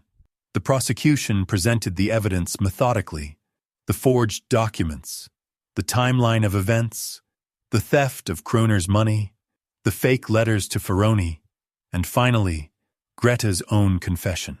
The defense, led by Rechtsanwalt Dr. Knoll from Dresden, argued for mitigating circumstances. They pointed to Greta's age. She was only 21 at the time of the incident. They emphasized her father's recent passing and the scandal it had caused when irregularities in the town savings bank were discovered, suggesting that family shame and financial pressure had driven her to desperate measures. They suggested that Merker, the older and more experienced criminal, had manipulated and coerced her. But the premeditated nature of the actions, the acquisition of toxic materials, the elaborate staging, the forged will, undermined any claim of impulsive behavior or diminished responsibility. The jury deliberated and returned a verdict of guilty of first-degree unlawful taking of life. Under Saxon law, the punishment for premeditated acts of this nature was capital punishment. The judge, Dr. Rudert, sentenced Greta Bayer to face the ultimate penalty. Her defense team immediately filed a petition for royal clemency, appealing to King Friedrich August III of Saxony to commute the sentence to life imprisonment. Such petitions were common, and commutations were not unusual, particularly for female offenders. But the calculated nature of Greta's actions, the multiple victims, Pressler, Kroner, her unborn child, and the cold precision of her confession worked against her. In July 1908, the king declined to exercise his power of pardon. The date was set for July 23, 1908, in the courtyard of the Freiburg District Court. The carrying out of the sentence was a formal event, though attendance was limited to approximately 190 specially invited witnesses, officers from the local battalion, legal officials, members of the jury that had convicted her, teachers from the local high school, physicians, and other representatives of Saxony's professional and official classes. In the days leading up to the event, the state executioner arrived from Dresden. His name was Moritz Brand, a man who carried out his duties with practiced efficiency and bureaucratic anonymity. He transported the apparatus in sections, along with formal evening clothes required by protocol. On the morning of July the 23rd, 1908, the witnesses assembled in the courtyard shortly after 6 a.m. The public prosecutor, Dr. Mannel, wore his official robes, as did the judges. At precisely 6:30 a.m., a bell rang, the signal for Greta to be brought out. She emerged from the prison accompanied by her defense attorney, Dr. Knoll, and the prison chaplain, Pastor Schmidt, who spoke words of comfort and courage. Greta walked slowly, her hands folded, her eyes cast downward. She wore a black dress. Witnesses later described her as pale but composed, displaying the same stony calmness she had maintained throughout her trial. She showed no tears, no visible signs of fear, only a rigid self-control that some observers found more disturbing than any display of emotion would have been. The public prosecutor stepped forward and spoke the ritual words. Maria Margarete Bayer from Brand Erbesdorf has been condemned by the District Court of Freiburg. The judgment has been confirmed. His Majesty the King did not feel compelled to make use of the power of pardon. Therefore, the judgment is to be carried out. The state official led Greta to the platform. Everything that followed happened quickly. At this moment, as she faced her final seconds, her composure finally broke. She cried out, her voice described by witnesses as fearful and anguished. "Father, into your hands I lay my soul. Father." The words were a prayer, an invocation, a final desperate grasp at something beyond the inevitability of what was to come. The sentence was carried out. From the moment Greta left the prison building to the moment it concluded, exactly 3 minutes had elapsed. Her body was taken away in a hearse, decorated with flowers, and transported to Dresden, where she was buried in the family grave beside her father. The case was reported in newspapers across Germany and internationally. The New York Times published an account. The case was covered in Australian and British papers. Greta Bayer's face, young, blonde, pretty, appeared in illustrations and early photographs, accompanied by descriptions that emphasized the contrast between her angelic appearance and her calculated actions. Already in 1908, her case was being transformed into narrative, into cautionary tale, into cultural artifact.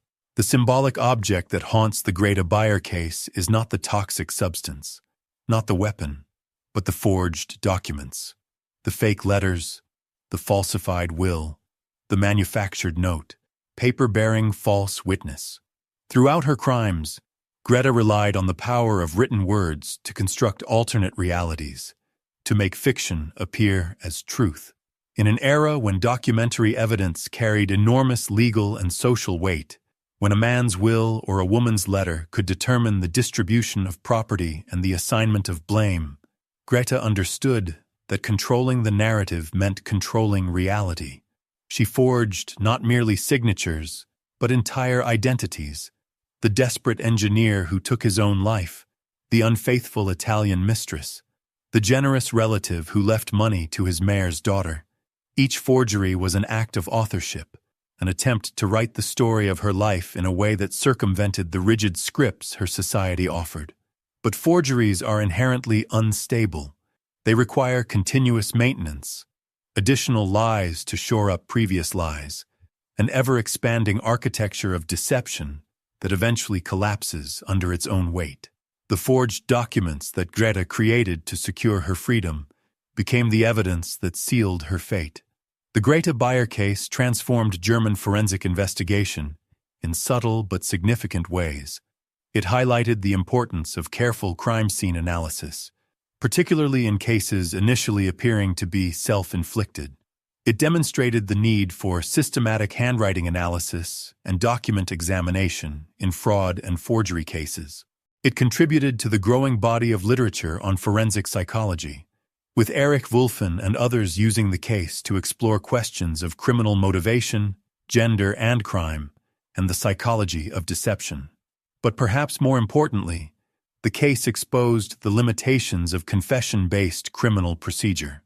Greta's confession, delivered with such clarity and detail, was accepted as definitive truth, yet questions lingered. Had she acted alone, or had Merker played a more active role than he admitted? Were there other victims beyond Pressler and Kroner? The confession provided closure, but it also foreclosed deeper investigation. In the decades following the case, it became a touchstone for discussions about female criminality, capital punishment, and the role of forensic science in the justice system. The case was made into a film in 1908, barely months after the events concluded, under the title Im Irrwege der Liebe, On the Wrong Path of Love. It was adapted into plays, novels, and documentaries. In 2008, exactly 100 years later, the Mittelsächsisches Theater premiered a play titled Ich, Greta Bayer, Mörderin, I, Greta Bayer, Criminal. Scholarly works examined the case through the lenses of gender studies, legal history, and criminology. Greta Bayer, the woman who had tried so desperately to control her own narrative, became a figure onto whom others projected their narratives about crime, justice, gender, and power. What remains most haunting about the Greta Bayer case is not the violence of her crimes, but the cold rationality with which they were executed. She was not a woman driven by passion or mental instability. She was not a victim of circumstance who acted in a moment of desperation. She planned meticulously. She manipulated systematically. She acted deliberately. And when confronted with the consequences, she confessed with an emotional detachment that shocked even experienced legal professionals. Witnesses remarked on the self-control she displayed, noting that a man in the same condition would hardly have shown such composure. This observation reveals as much about the gender expectations of the era as it does about Greta herself. She was unsettling precisely because she violated every assumption about how women were supposed to behave. Emotionally, morally, legally, she was supposed to be the innocent mayor's daughter, the blushing bride, the repentant sinner. Instead, she was a forger, someone who took lives, someone who walked to face justice with her head held high until the very last moment. The case forces us to confront uncomfortable questions about the nature of justice and the performance of remorse. Would Greta Beyer have been spared if she had wept more convincingly, if she had performed the role of the broken, penitent woman more effectively? Does the emotional presentation of a defendant alter our assessment of their guilt or their humanity? In the courtrooms of early 20th century Germany, as in courtrooms today, the ability to appear sympathetic could mean the difference between life and a harsher sentence. Greta Beyer either could not or would not perform that sympathy. Perhaps she recognized that no performance would save her. Perhaps she had spent so many years maintaining facades that she had lost the ability to access genuine emotion. Or perhaps her composure was itself a final act of defiance, a refusal to give her prosecutors the satisfaction of seeing her break. On July 23rd, in the end, the Greta Beyer case is a story about the limits of performance, the consequences of deception, and the machinery of justice in a society balanced between tradition and modernity. It is a story that reveals how forensic science and legal procedure evolved to meet the challenges posed by increasingly sophisticated criminals. It is a story about how a woman's attempt to escape the confines of her prescribed life led instead to the ultimate confinement. And it is a reminder that behind every true crime case, behind the forensic details and the legal procedures and the historical context, there are human beings whose choices, however incomprehensible, shape the world in ways that echo long after they are gone. Greta Beyer believed she could forge her own destiny. Instead, she forged only documents, and those documents became the evidence that sealed her fate. In the courtyard of Freiburg, on a summer morning in 1908, the machinery of justice performed its function with bureaucratic precision, and in that performance, a young woman's life, and all the complex, contradictory, unknowable reasons that led her to commit these acts, was reduced to 3 minutes, and then silence. The fifth case is Harriet Holmes. In the spring of 1888, the city of Manchester, in the industrial heartland of northern England, was a place of coal smoke and clattering machinery. The cotton mills operated without pause. Rows of terraced housing stretched outward from the factory districts, housing families who worked long hours for modest wages. Life was ordered by the factory bell, the church calendar, and the steady rhythm of survival. For most, the world beyond the immediate neighborhood was distant and abstract. Trust was a matter of proximity. Communities were insular. People knew their neighbors, their routines, their children. Harriet Holmes was 23 years old that year. She worked as a domestic servant in the household of a cotton merchant named William Ashford, whose residence stood on a quiet street near Alexandra Park. The position was considered respectable. Harriet had come to Manchester from a small village in Derbyshire 2 years prior, seeking employment in the expanding city. She was known to her employers and fellow servants as diligent, reserved, and punctual. She attended Sunday services at the local Anglican church. She wrote letters home to her mother twice a month. Her life, by all recorded accounts, was unremarkable in its steadiness. Harriet shared a small room in the servants' quarters with another housemaid, a woman named Elizabeth Crowther. The two women rose before dawn each day to light the fires, prepare breakfast, and begin the long list of tasks expected of them. Harriet's duties included cleaning the upstairs rooms, assisting with laundry, and occasionally serving at table when the Ashfords entertained guests. She earned £12 per year, plus board. She saved a portion of her wages to send home. Her mother was a widow. Harriet was the eldest of 4 children. In early April of that year, Harriet received a letter. It was delivered to the Ashford household on a Wednesday afternoon. Elizabeth Crowther later recalled that Harriet read it in the kitchen during a brief afternoon rest period. The letter, according to Crowther's testimony given weeks later, appeared to come from a man Harriet had known in Derbyshire. Crowther did not ask about its contents. Harriet folded it carefully and placed it in the pocket of her apron. She said nothing of it for the remainder of the day. On the following Saturday, Harriet requested permission from Mrs. Ashford to take her half-day leave on Sunday afternoon rather than Saturday evening, as was customary. Mrs. Ashford granted the request without objection. Harriet explained that she wished to attend a church service at a different parish and visit an acquaintance afterward. This was not unusual. Servants were granted occasional leave, and visits to friends or distant relatives were common during free hours. On Sunday, the 14th of April, Harriet completed her morning duties. She attended the early service at the neighborhood church. She returned to the Ashford residence, changed into her outdoor dress, and left the house shortly after 1 o'clock in the afternoon. Elizabeth Crowther saw her depart. Harriet wore a dark blue woolen dress, a brown shawl, and a small straw bonnet. She carried no bag. She did not say where she was going. Crowther assumed she would return by nightfall, as was expected. Harriet Holmes did not return that evening. By Monday morning, her absence was noted. Mrs. Ashford inquired with Elizabeth Crowther, who confirmed that Harriet had not slept in their shared room. Mrs. Ashford was displeased.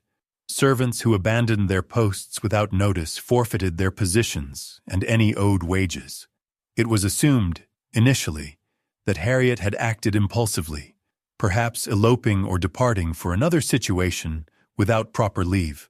Mrs. Ashford instructed Crowther to pack Harriet's belongings and place them in storage.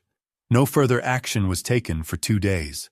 On Wednesday, a man named Thomas Fletcher, a laborer employed at a coal yard near the Rochdale Canal, reported to the local constabulary that he had discovered what he believed to be a woman's body in the water near the lock at Ancoats. The report was logged at 10:30 in the morning. 2 constables were dispatched to the location. They arrived shortly before noon. The body was partially submerged, lodged against the stone wall of the canal lock. The water at that point was approximately 8 feet deep. The body was retrieved with difficulty. It was that of a young woman. She was dressed in a dark blue woolen dress and a brown shawl. There was no bonnet.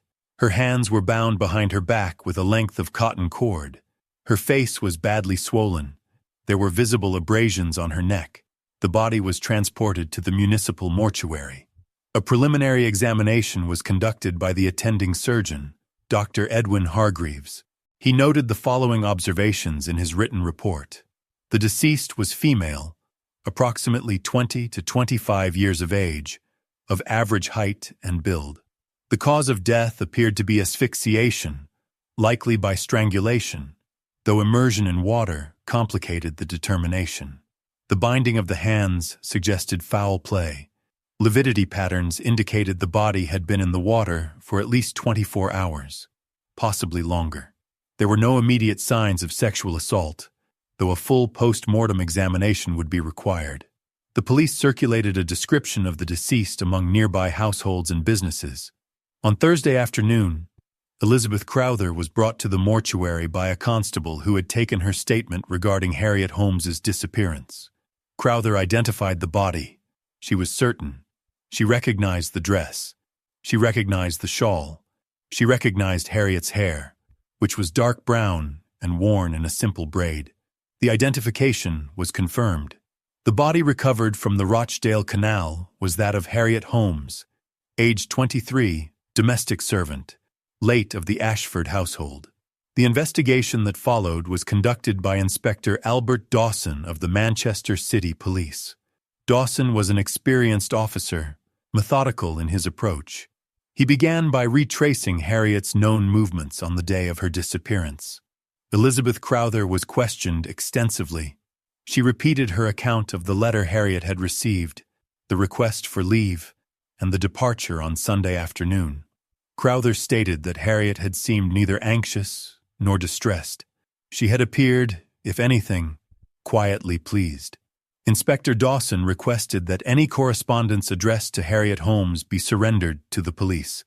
Mrs. Ashford provided a small bundle of letters found among Harriet's belongings. Most were from her mother in Derbyshire. One letter, however, was unsigned. It was dated the 8th of April, postmarked from Manchester. The letter was brief. It was written in a careful, somewhat formal hand. It read as follows: Dear Harriet, I hope this finds you well. I have come to Manchester on business and would very much like to see you. I will be near the Prince's Bridge on Sunday afternoon at 2 o'clock.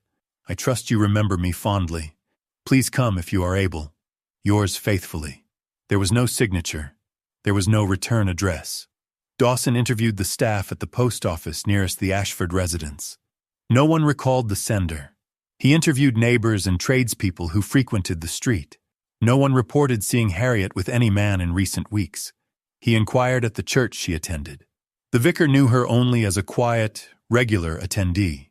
He had not spoken with her privately. The investigation turned to the location where Harriet's body had been found. The Rochdale Canal ran through a densely populated industrial district. The lock at Ancoats was a busy point during daylight hours, frequented by bargemen, laborers, and residents. Dawson canvassed the area. Several individuals recalled seeing a young woman in dark clothing near the canal on Sunday afternoon. One witness, a barge worker named Henry Moss, stated that he had seen a woman matching Harriet's description standing near the towpath at approximately 3 o'clock. She had been speaking with a man. Moss could not describe the man in detail. He recalled only that the man wore a dark coat and a cap. The two had been standing close together, as though in conversation. Moss had thought nothing of it at the time. Another witness, a woman named Agnes Wilkins, who lived in a tenement overlooking the canal, reported that she had heard a commotion near the water on Sunday evening, shortly after dark. She described it as a brief, sharp cry, followed by a splash. She had not investigated. Such sounds were not uncommon near the canal. Drunken altercations and accidents occurred with regularity. Dr. Hargreaves completed his post-mortem examination on Friday, the 20th of April. His findings were recorded in formal medical language. The deceased had sustained significant trauma to the throat. The hyoid bone was fractured, consistent with manual strangulation. There were bruises on the upper arms, suggesting forceful restraint. The lungs contained water, indicating that the victim had been alive, though likely unconscious, at the time of immersion. There was no evidence of sexual violence. The stomach contents suggested that the deceased had eaten a light meal several hours prior to death.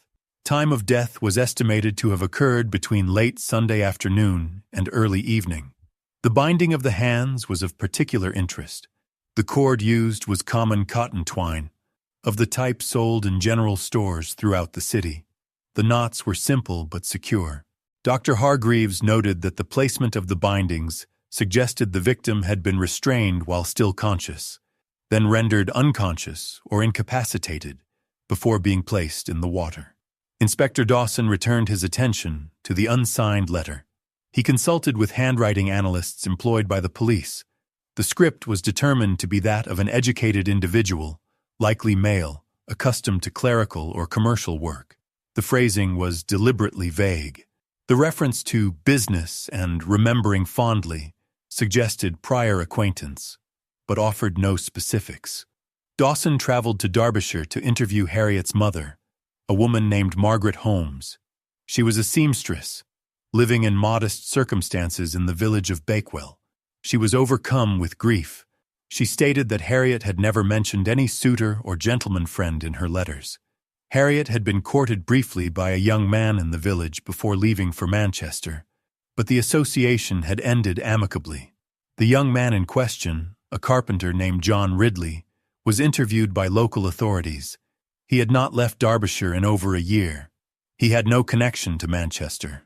Margaret Holmes did, however, recall that Harriet had once mentioned a man she had met during her first months in Manchester. The mention had been brief, included in a letter written in the autumn of 1886. Harriet had described attending a church social where she had been introduced to a clerk who worked in the city. She had found him polite and well-spoken. She had not mentioned him again. Margaret Holmes could not recall his name. Dawson returned to Manchester and began inquiring at commercial firms and offices in the vicinity of the Ashford household and the Canal District. He was searching for a clerk or office worker who might have had contact with Harriet Holmes. The task was formidable. Manchester employed thousands of clerks. On the 3rd of May, a man came forward voluntarily to the police. His name was Arthur Goodwin. He was 29 years old, employed as a bookkeeper at a textile wholesaler near Piccadilly. He stated that he had read of Harriet Holmes's death in the newspapers and wished to clarify that he had known her, but had no involvement in her death. Goodwin was interviewed by Inspector Dawson. He appeared nervous but cooperative. He explained that he had met Harriet Holmes at a church gathering in the autumn of 1886. They had spoken on several occasions over the following months. He had walked her partway home from church twice.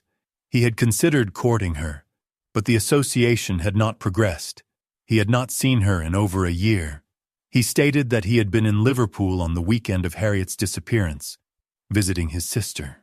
He provided the sister's address. Dawson verified the alibi.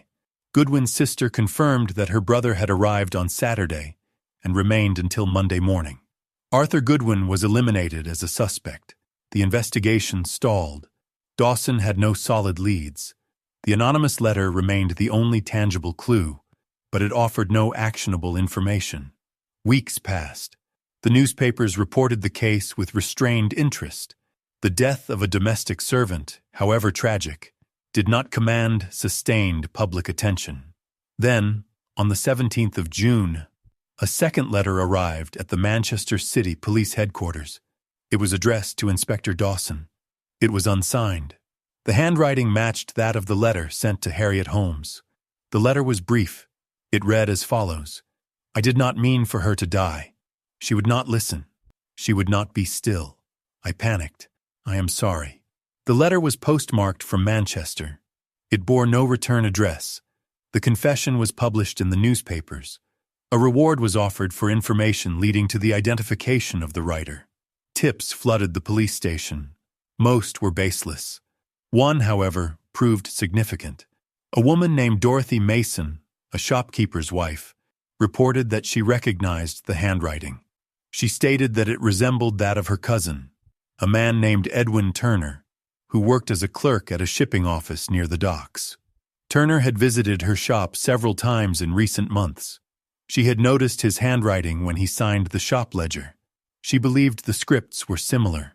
Inspector Dawson located Edwin Turner. He was 27 years old, unmarried, living in a boarding house in Salford. He was employed by Fletcher and Sons, a shipping agent. Dawson questioned Turner on the 23rd of June. Turner initially denied any knowledge of Harriet Holmes. When confronted with the handwriting comparison, he became visibly distressed. He requested a solicitor. The interview was paused. 2 days later, in the presence of his solicitor, Edwin Turner provided a formal statement. He admitted to writing both letters. He admitted to meeting Harriet Holmes on the afternoon of Sunday, the 14th of April, near Prince's Bridge. He admitted to her death. His account, as recorded by Inspector Dawson, was as follows. Turner had met Harriet Holmes at a church social in late 1886. He had admired her.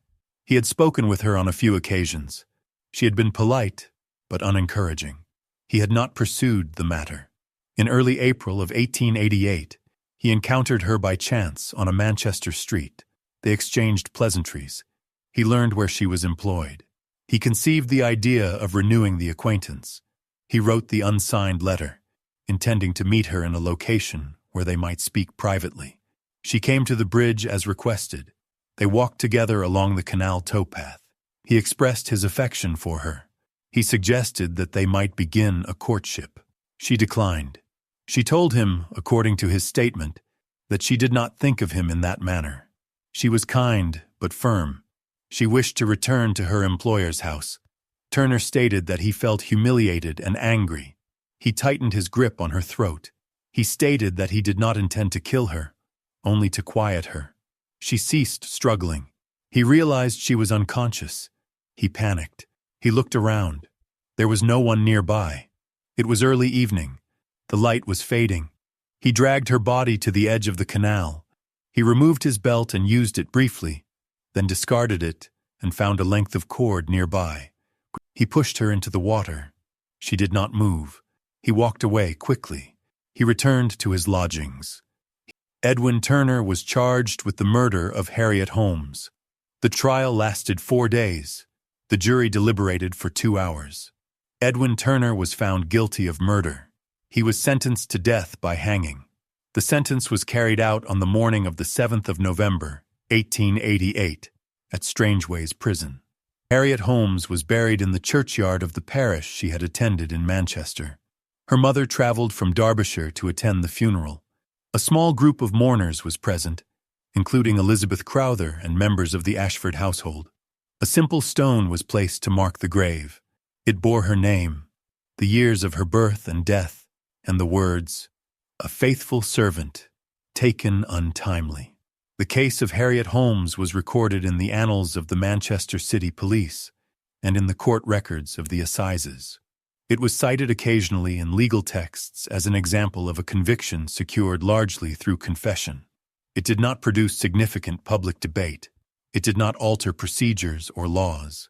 It was one death among many in a city where violence, though not commonplace, was also not extraordinary. The case offers no clear moral, no tidy resolution. It is a reminder only that trust, once given, can be a fragile and dangerous thing. That a moment of rejection can spiral into violence.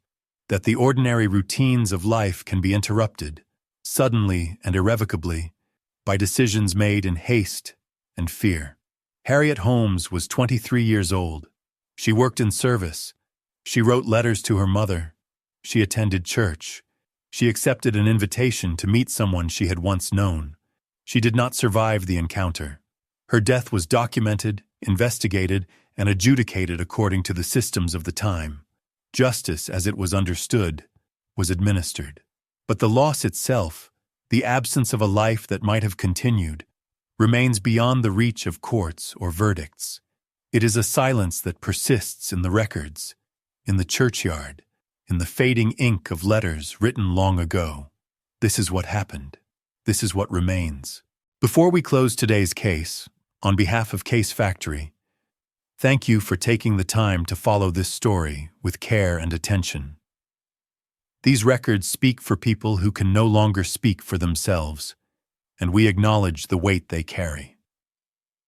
May the souls of those who lost their lives rest in peace beyond the reach of violence and dispute.